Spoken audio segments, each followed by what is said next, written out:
The tragic death of Natalie Wood, who died at the pretty young age of 43 years old, just as she was about to make her big career comeback after an absence of nearly a decade from the silver screen, under very mysterious circumstances. Yeah, let's dive into it. So, a bit of background about Natalie Wood herself. She was born in 1938 and was a child film star. One of her most memorable ones was Miracle on 34th Street, which I have to admit I've never actually seen in its entirety.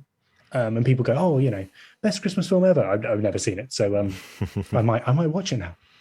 Unlike other stars as well, she actually transitioned pretty successfully from being a child actress to an adult actress, and not an adult actress. That sounds dodgy, It doesn't does sound a it? bit She dodgy, yeah. transitioned to being A just an star, actor, yeah, a Hollywood a star, star, yeah. yeah, in their own right. And she was pretty prolific as well. Acted in the 1950s and 1960s in particular. She did tons of movies. Some of the most popular were Rebel Without a Cause with James Dean, Yeah. and West Side Story, Story, of course. yeah, great Yeah, movie. Maria and West Side Story. So yeah, she did like 56 movies, I think, including like TV movies, which is mad considering she died at 43. And I had a quick look. I looked it up. Like, okay, let's compare this with someone who I think has been in tons of movies. So I compared it with Leonardo DiCaprio. Oh, yeah, Leo, yeah. and he starred on Wikipedia in the filmography. He starred in 37 movies. Considering he also did movies when he was pretty young, Yeah, he she started died very in young, yeah. 56 is just mad. It is. She was a So huge star, and she had yeah. 3 Oscar nominations by the time she was 25, I think, didn't she? Yeah, Or yeah. I something think like she that. won a couple Yeah, of like up and coming awards, but never yeah. actually won an Oscar. But yeah, 3 Oscar nominations and 4 Golden Globes. A pretty big star of the time. Pretty big. And her personal life, in terms of relationships, is a little bit confusing. She married her first husband, actor Robert Wagner, at the age of 19 in 1957, Mm. and they were married for under 4 years, in fact, until they announced their divorce. She went on to date other people, including Michael Caine, Really? which is quite amazing. That's a funny Such an thought. odd combination. Yeah. Yeah, it's a bit weird. Oh, lost the buzz. Yeah, it's a weird one. And Warren Beatty. Before she then married a British film producer, a guy called Richard Gregson, in 1969. But actually, they got divorced a couple of years later as well. And their divorce was finalized in 1972. And then after that, she actually had a couple of relationships and then returned to her first husband. They rekindled things. So her and Robert Wagner, and they had a daughter called Courtney together in 1974. And so at the time of this accident, the incident that led to her unfortunate demise, she was with Robert Wagner, her first husband. And so now we're looking a little bit later.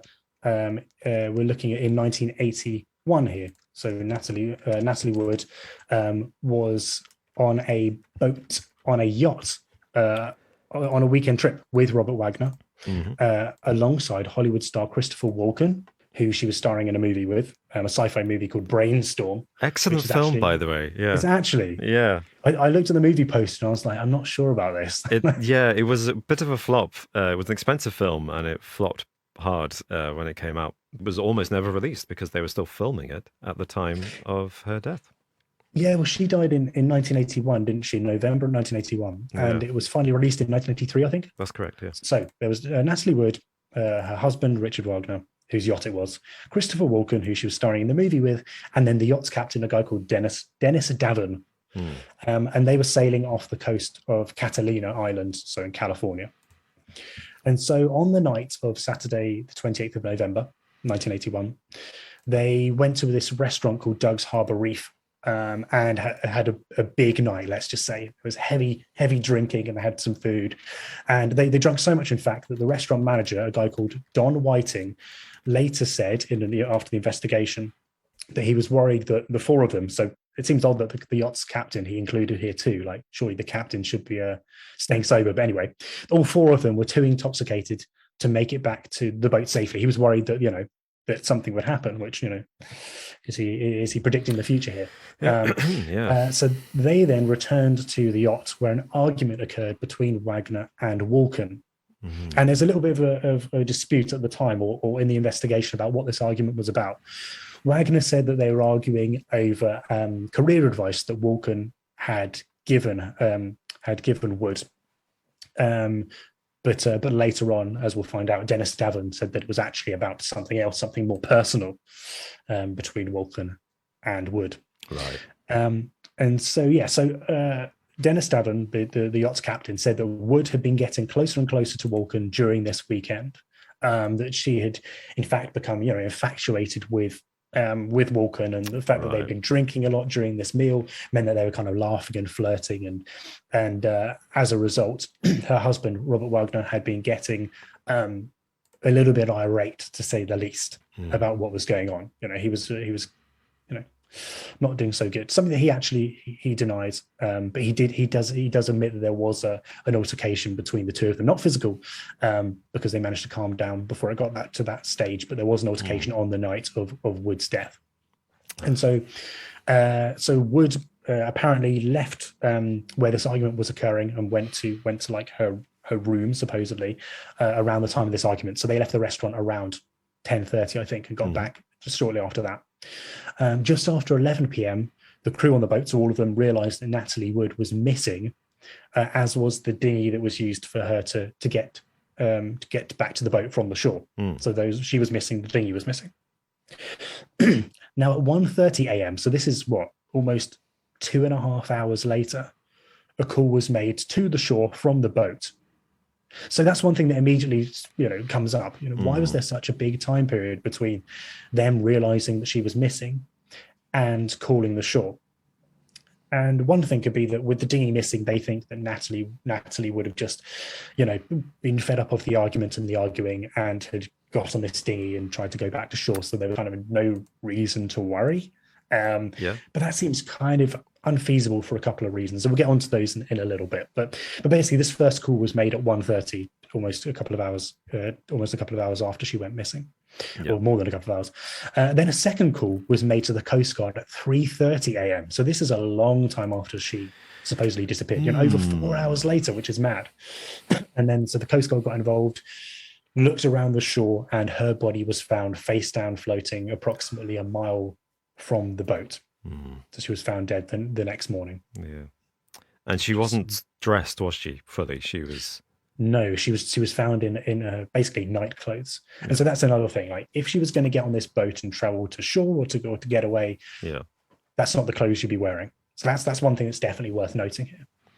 And so the next day, the autopsy was performed, and the medical examiner noted that her alcohol levels in Wood's bloodstream were 0.14. But, I looked up on a chart what this means, and it basically means that you're very inebriated. You're not just tipsy, you're properly drunk, would be stumbling around. Right.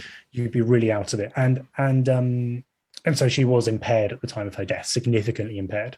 Another thing to add to this is that she was actually taking some seasickness pills and painkillers at the same time, which could potentially increase the effects of the alcohol too. So she could have potentially been incredibly inebriated and not really knowing what was going on, which kind of backs up the idea that she could have had an accident. Yeah.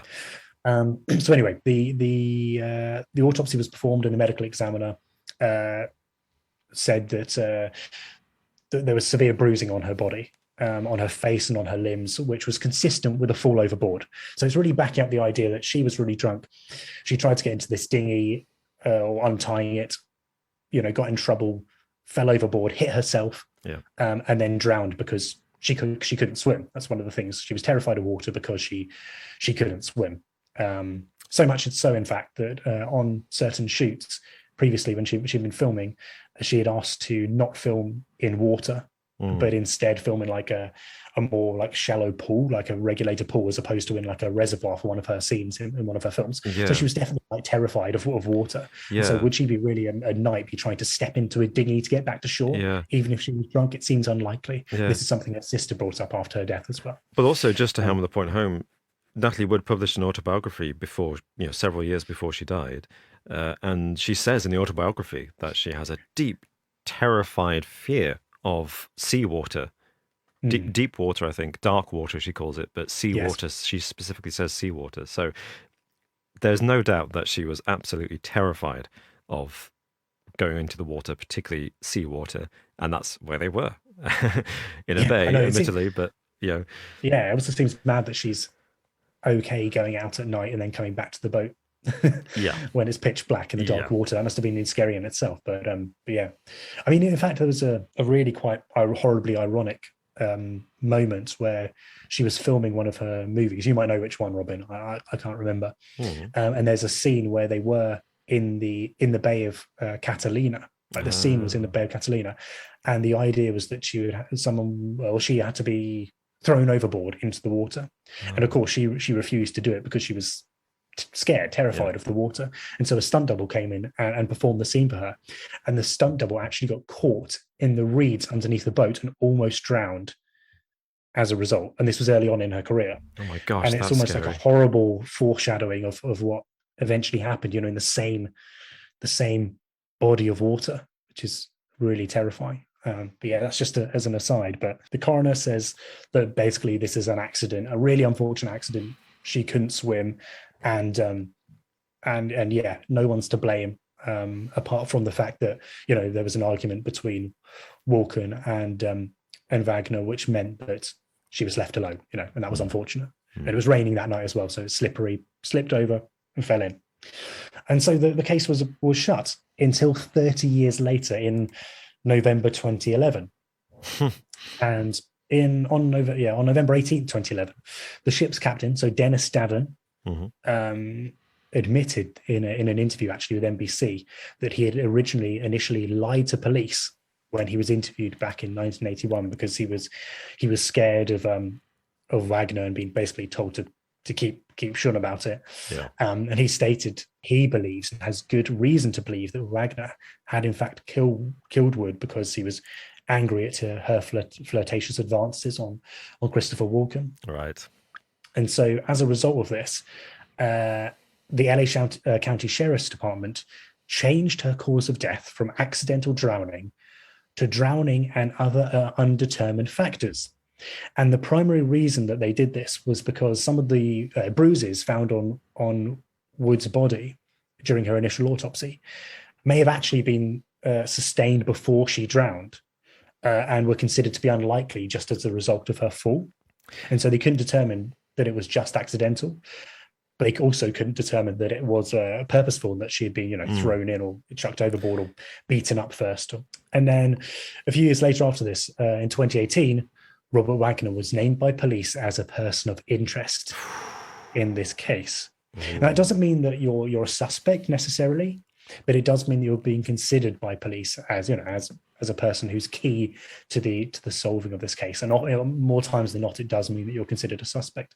But Wagner now is 92 years old, and it seems that if he is guilty of this, that he won't be punished, or it won't come to trial because unless he lives for a lot longer, which could be the case. Could be the case. But it seems for now that that's where we're at in terms of what's happening. Yeah, it's odd though that in 2018 he refused to speak to police. He was one of the few people involved in the incident who police went back to and said, "We'd like to take your witness statements again," and Robert Wagner refused. I think he'd spoken to them a few times, hadn't he, on a number of occasions, and one of the issues was that his testimony slightly changed. And you could put this down to the passing of time and the fact that you think about our memories, and a lot of them are false memories because we're remembering things based on other people's stories or hearing different accounts, or just your mind just remembering things in a slightly different way. You think with the night that, well, I don't know how clear it was in his mind if he was blackout drunk. Yeah, probably not that clear. At least your initial story that you told police, if true, would be fairly consistent. So yeah, I mean, he's getting old. So there might be other reasons why he's not speaking to the police now. But that's the way it's remained. So was the official verdict correct, or was Natalie Wood murdered? So as we've said previously, Natalie Wood was terrified of this dark water. And so would she have stepped onto this boat in the middle of the night, even if she was drunk, if she was that terrified? I personally don't think that she was likely to have. Nah. She could have still slipped off the boat, performing another task, or just fallen overboard somehow.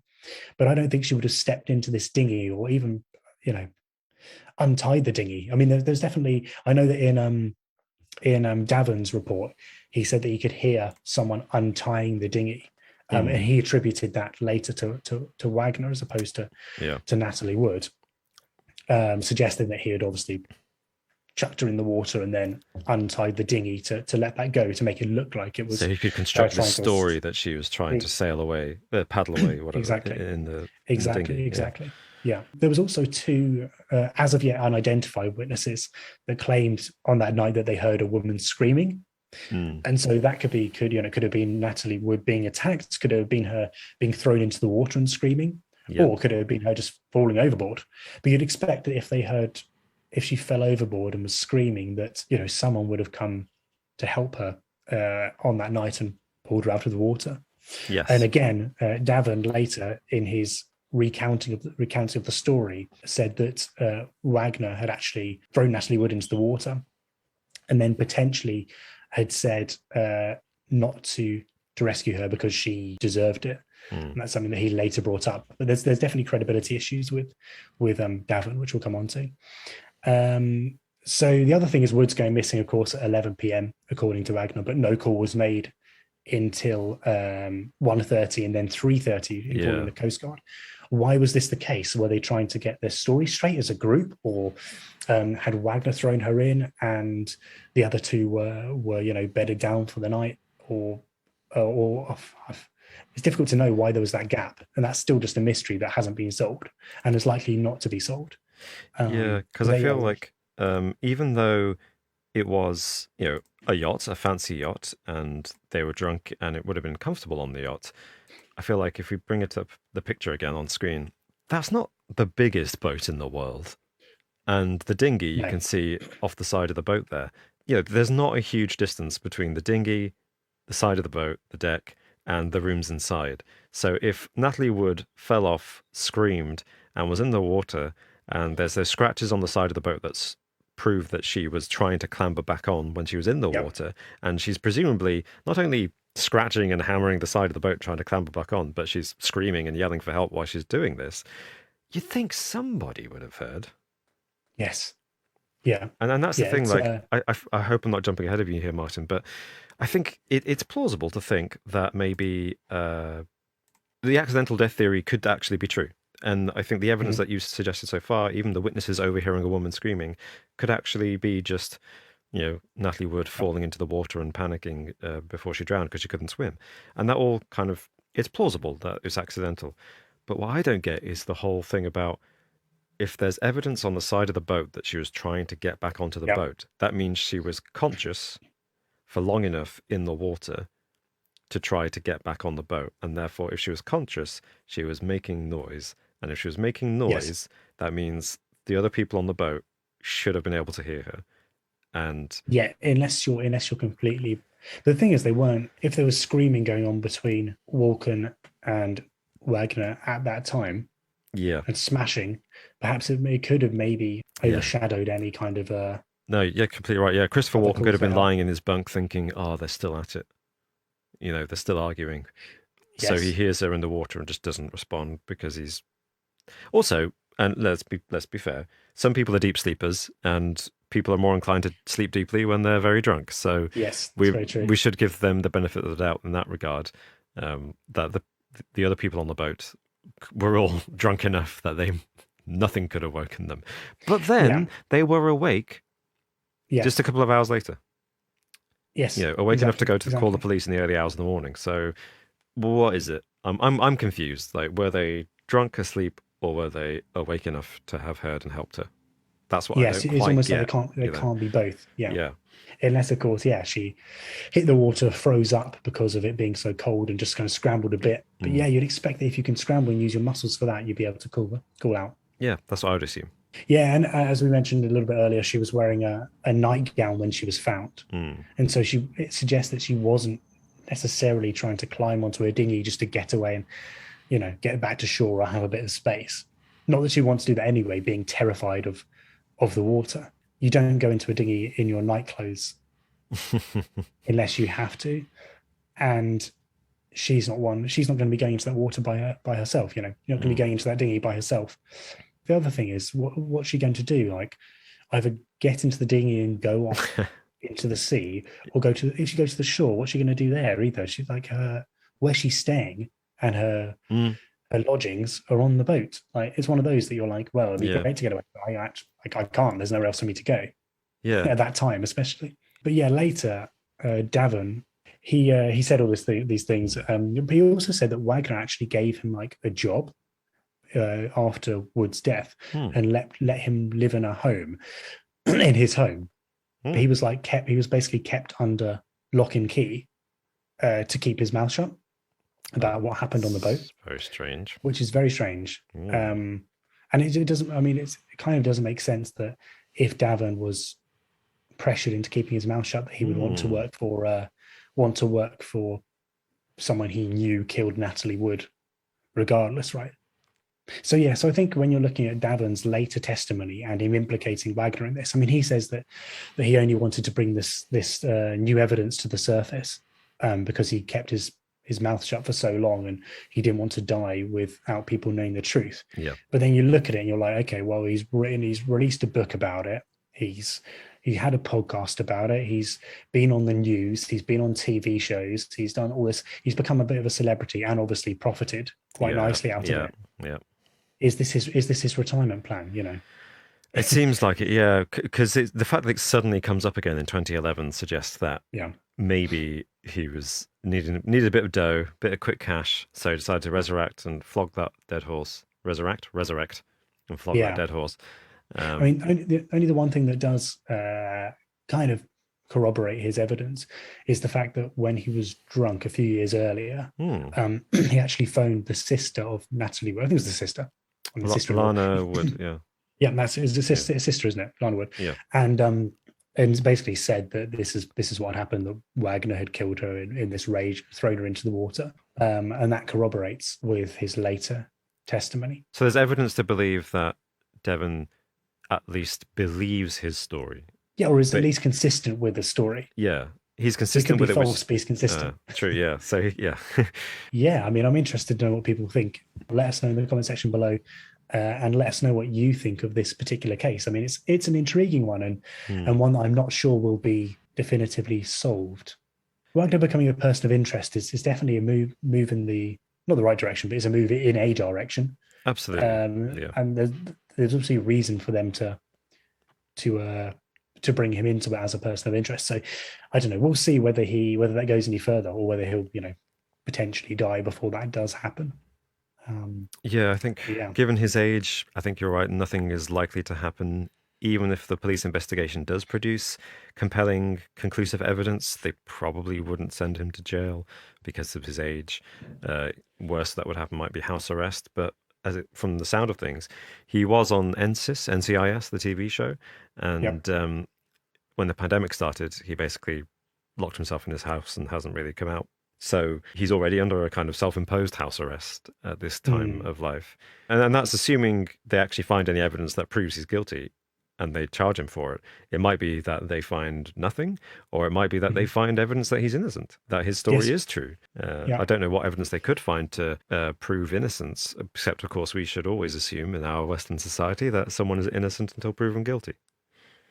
Yeah, I mean, it's one of those, isn't it, that if they haven't found anything by now, it does kind of suggest that what more evidence can they be that's not just witness testimony? Yeah, not to belabor a point, I agree with you that we'll never know, but I think we can make an educated guess. But please do tell us what you think, either in the comments below on YouTube, or if you're listening to us on a podcast platform of your choice, let us know on Twitter. I'm at AllTimeRobin. I'm at MartInteresting. Or you can contact the channel at JInterestingYT. But, of course, you'll be able to listen to this podcast in full. There will be a link in the description below if you're watching us on YouTube later on, because we'll be taking out this discussion and putting it up as its own video for people who want to get to the meat of the topic. Thanks for watching, everybody, and see you soon. See you soon. Good night. Bye.